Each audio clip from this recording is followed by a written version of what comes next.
$1,400 fourth stimulus check specifically focused on Social Security, including retirement, disability, SSDI, survivors, SSI, VA, RRB, low income, no income, seniors, older adults, and of course, people with disabilities. I have all the details and what you need to know right here in the video, so let's get right into it. Alright, now this video is specifically dedicated to you and everybody right here in the community, as I continuously get this question down below in the comments section literally every single day from some of you here in the community asking, where do we currently stand on a fourth stimulus check? What is going on? Are we going to be getting another check? Is Congress actually doing something, and are they actually sending something out? Well, I do want to cover all of these details right here in the video and what I'm currently watching right now, because it's a very busy time and there's a lot that's going on and things are changing very rapidly. So let's get into it and talk about what is really going on. However, really fast before we do, thank you so much for joining me.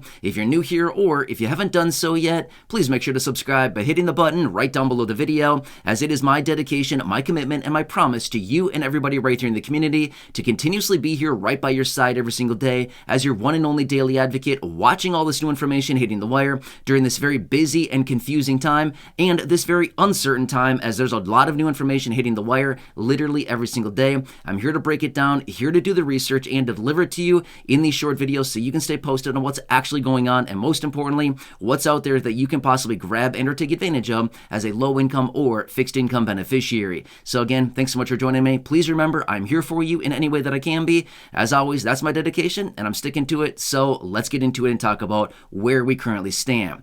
All right, so like I said, I get this question down below in the comment section literally every single day, and I want to address this because there's a lot of information circling around out there. You've probably seen some headlines, maybe you've seen some other videos from people here on YouTube, maybe you've seen some different people talking about this, wherever it came from. I'm sure you've seen this around where some people say, another check is coming, another check has been passed, sending out, deposit dates, all kinds of stuff like this.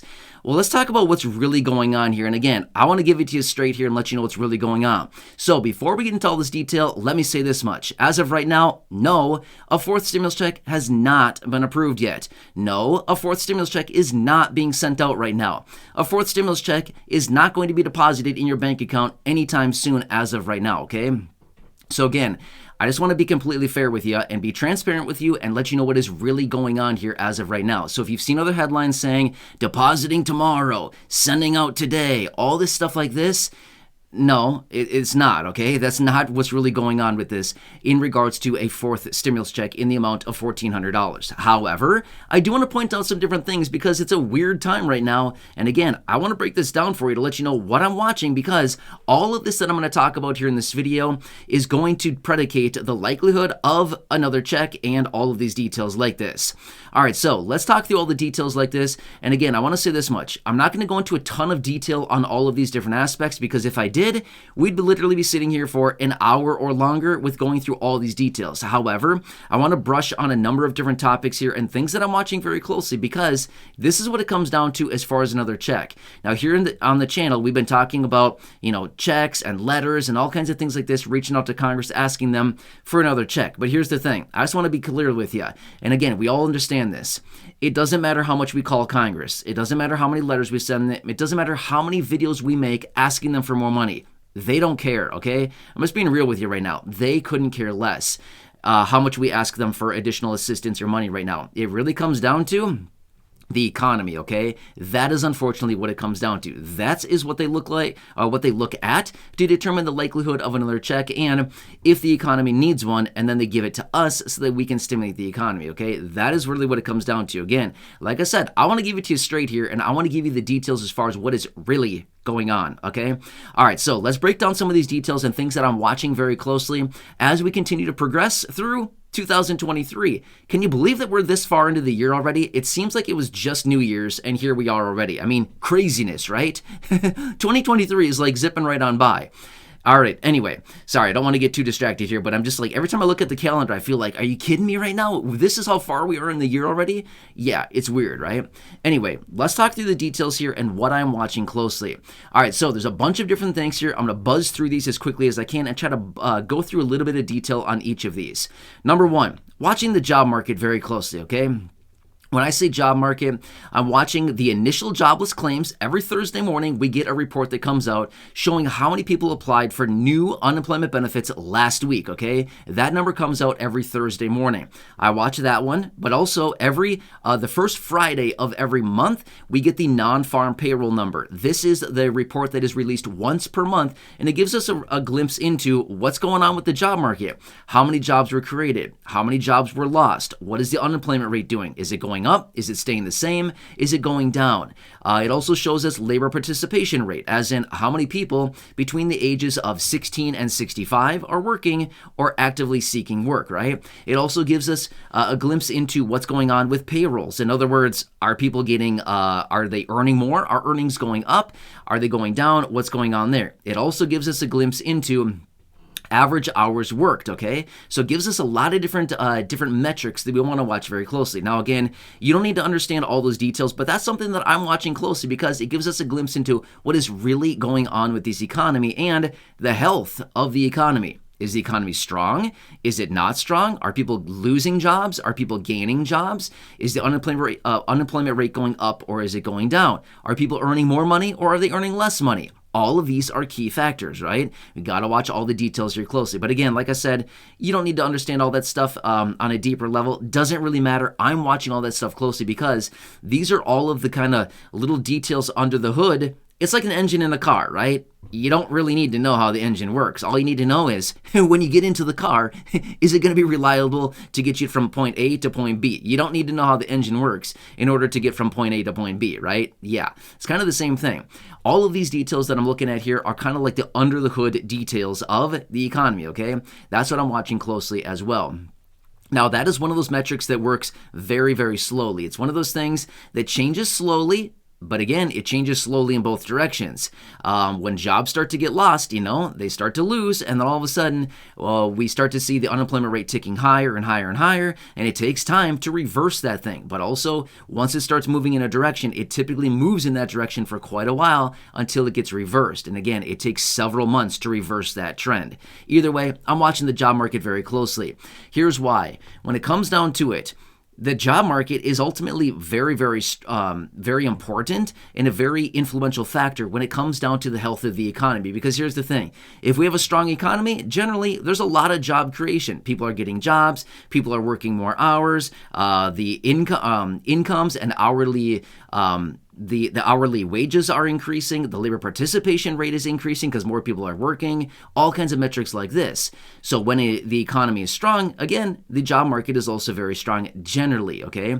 But it's a very strong indicator because as the economy starts to weaken, we start to see, the labor participation rate is ticking down, as in less people are working. We're seeing earnings that are also ticking down. We're seeing the job market, as in the unemployment rate ticking higher. More people are losing their jobs. Less people are working. Therefore, if less people are working, that means less people out there spending money. Less tax revenues coming into the government. You know what I mean? So less businesses are being stimulated by people out there spending their hard-earned money on goods and services, right? So again, I'm trying to kind of buzz through this one quickly, but again, I'm getting a little bit more detailed than I planned on getting on this one point alone.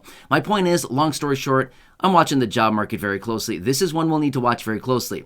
Now, over the last couple months here, we've been seeing the unemployment rate ticking down and the lowest readings in the job market in about 50 plus years, since 1969.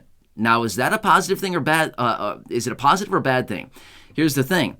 This is the time of year right now. We're in this cycle right now where good news in the economy is not necessarily good news. It's rather bad news. So good news is bad news. That happens sometimes, and we're in that cycle right now. So seeing the unemployment rate as low as it is not necessarily a good thing, because this is going to mean the Federal Reserve is going to continue raising interest rates probably more aggressively, which brings me into my next point, which is the Federal Reserve, okay?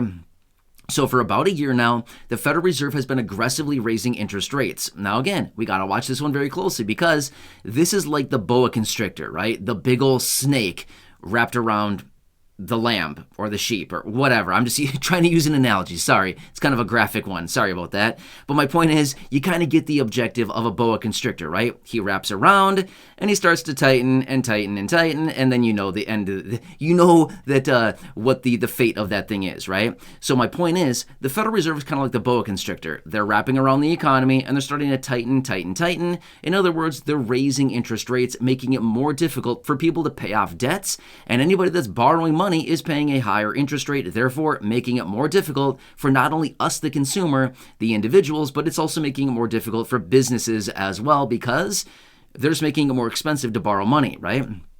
So that is a very key factor that we need to continue watching. And this is all on purpose. They want to make it more expensive to borrow money because they're trying to incentivize people to spend less money, right? Because when people spend money, they stimulate, right? There's more demand for goods and services, meaning driving prices higher as a result of inflation. When demand outstrips supply, simply prices must go up, simple economics. So as a result of that, the Federal Reserve continues to raise interest rates, making it more expensive for us, the people, to borrow money, and for businesses as well to do the same, to borrow money. They want to make sure that the appetite to borrow money is less. Basically what I'm saying is they want to make it unappealing to borrow money. They want us to save money instead. And that's the whole purpose behind the Federal Reserve raising these interest rates, is because when people are spending money and businesses are spending money, it's just continuously driving inflation because the supply and demand equation, right? But when we save money, that just means that we're putting money away for a different day when maybe prices come down a little bit and there's a little bit more supply available, things like that. Then we can go out there and start spending money again and stimulate the economy. They don't want the economy stimulated anymore right now. All right, so again, I'm kind of getting a little bit sidetracked, or spending a little bit more time on these points that I actually wanted to. But these are some of the factors that I'm watching also. Now next, I want to hit on inflation really quickly. Now inflation is still very high when it comes down to what inflation generally is supposed to be. Generally, inflation is supposed to be about 2 to 2.5%. That is kind of the benchmark of the Federal Reserve. They generally want inflation around 2 to 2.5%.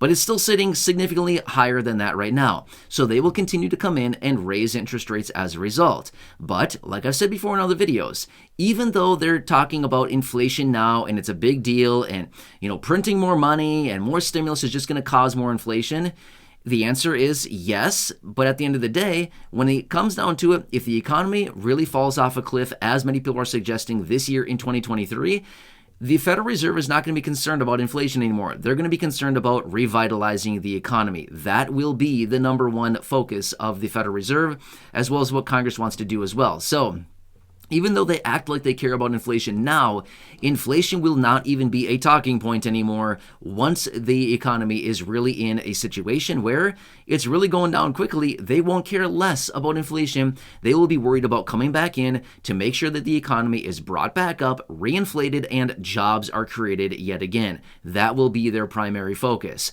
Well, how do they do that? They do that through stimulating. Congress comes together, they pass huge packages, hundreds of billions of dollars, trillions of dollars like we've seen recently, and they direct the Federal Reserve to print money, and therefore they push that money out in the form of, it could be stimulus checks, or it could be easy money for businesses. They could allow easy borrowing for, loans and things like that for us, the consumer. All they want to do is literally get money into the hands of the people so that we can spend it and ultimately stimulate the economy. That is the whole purpose behind stimulus checks as well, okay? So what we really need to watch right now is the economy. Long story short, that is what we need to watch very closely right now, is the economy. This is what it all comes down to. As the economy goes down, the likelihood of stimulus checks goes up and up, because that is what is needed to bring the economy out of, well, the tubes, right? Let's just say that much, okay? When the economy is down in the gutter, when the economy is down in the tubes, what do? They have to give money out. Easy money is what they call it. You've probably heard that saying before. Some people saying it's easy money. Easy money being basically the ease to borrow money, the ease to get access to money, and basically just the stimulus that is coming out of the Federal Reserve and appropriated by Congress to revitalize the economy. That is what it comes down to, okay? So long story short, we've got to watch the economy very closely. So for those of you that have been asking, what is going on with the stimulus check? I'm going to say this much. My response to that would be, it all comes down to the economy, okay? That is what it comes down to. If we see the economy fall off a cliff like what we saw in the year 2000 with the dot-com bubble, in 2008 with the great financial crisis, in 2020 when we saw the closures of, basically the entire economy because of COVID and everything like that, that is what we're looking for, okay? A big, big contraction in the economy. When we see that, that is when they scramble and they print up a bunch of money and they basically send it out to the people, okay? That is what it's going to come down to. So maybe you've seen some headlines out there saying there's not going to be another COVID relief check. I agree. A COVID relief check is very different than an economic impact payment or a stimulus check, whatever the name they give it. Now, here's the difference. In 2020, in early 2020 and late 2020, we got a couple checks. Early 2021, we got checks. They were calling those COVID relief checks. Well, yeah, because of the whole COVID situation, right? But this next one, I can say this much. It's not going to be called a COVID relief check because it's not about COVID anymore. It might be called like a economic revitalization check or a anti-inflationary check or who knows what. They're going to give it some other name, but basically it's literally the same thing. Have you ever noticed coming out of Congress, they always come together with some fun, fancy name for literally everything they do? I always wonder, how much time do they literally sit around wasting thinking of the best name for their bills, packages, and proposals and all these things like this? It's all the, it's about what it is. Like what's wrapped up in the wrapper. The wrapper is the name, right? Well, they've been called COVID relief checks. Okay, that's the wrapper. We don't care about the wrapper. What's inside? It's a lump of money, right? Okay, that's what's inside. Well, it's going to be the same thing in the event of another check at some point. Who cares what the wrapper is? The wrapper will be called something else, but it's going to be the same candy inside, which is money, a lump of cash, okay? A big old check, whatever it happens to be, okay? So here's what I can say about this much. The economy will go into a major, major contraction. There will be a major recession or even worse at some point. When will that be? Again, we don't really know. There's nobody really out there that knows the exact timing on this thing, but we do know this is the natural ebb and flow. This is the natural cycle of the economy. It happens all the time. It's been happening for many decades. This happens over and over and over again. It will happen again, and when it does happen, the likelihood of checks is very high because they do the same thing every single time during an economic contraction, an economic cycle, the recessions, things like this, whatever we want to call it. It's the same old thing. They print money and they stimulate. Every single time they do the same thing. So the next time, it'll be the same thing. The likelihood of another check is very high when we go into that recession. However, I do want to throw this out there. It's all going to be dependent on the depth of that recession or the economic contraction. If we just kind of brush it a little bit and we don't really go very deep, well then fine. It might not be as high likelihood. However, if we see a recession or a economic contraction like what we saw in 2000, 2008, and 2020, then yeah, it's almost a given, okay? So these are the things that I'm watching, and this is what it really comes down to. It's all about the economy. I know we wish that it was something as easy as writing a letter, making some videos, calling Congress, telling them we need money, all things like this. I wish it were that easy, but it's not. It really comes down to the economy. That is what they watch. These are the factors that determine the likelihood of another check because they figure out, okay, the economy is in the crapper right now. We need to figure out a check. And how much do the people need, right? That's what we really come down to. How much does the economy need is really what they say. It's like the doctor giving the patient the dose. How much of a dosage does the patient need? Well, do they need 500 milligrams? Do they need 1,000? You know what I mean? Same thing with the economy and stimulus. How much money does the economy need? Well, that's what it really comes down to, okay? Same old thing. So, whatever. I kind of hope that makes sense, but that's literally what it comes down to. Anyway, I could keep going on for this for a very long time, talking about all the different aspects and different things that I'm watching, but these are the details, and I want to leave it there for now, but long story short, I'm watching all the economic data that's coming out. As I get more details, of course, I will continue to be here to break it all down for you. But like I've said before, it's a very slow-moving machine. It's a very slow-moving process. But once it starts moving in a direction, it starts moving in that direction kind of fast, okay? We've already been seeing tons and tons and tons of layoffs across huge corporations out there laying off thousands upon thousands of people. It seems like almost every single day we're getting a new announcement out of some large corporation saying, hey, everybody, we're letting go 7,000 people today. We're letting go 10,000 people today. We're letting go 6% of our payroll, whatever, and it happens to be a huge percentage of people, right? So again, that is not a sign of a healthy economy. That is a sign of large corporations purging payrolls because they need to get prepared for the economic contraction that's still coming, okay? That is what we're watching closely. All of the early signs, like the storm on the horizon, you got to look at the early signs because you know, oh, that means this is coming, right? So we're just watching all the storms, or the kind of the basically the early warning signs that are coming out now. Either way, I'm going to leave it there for now. Otherwise, I'm literally going to sit here for another hour going on and on about all these different things and how it's highly correlated and what this all means when it comes back to another check. Either way, I'm going to continue watching this closely. And in the event of another one, of course, I'll bring it here for you and the latest details, let you know what's actually going on.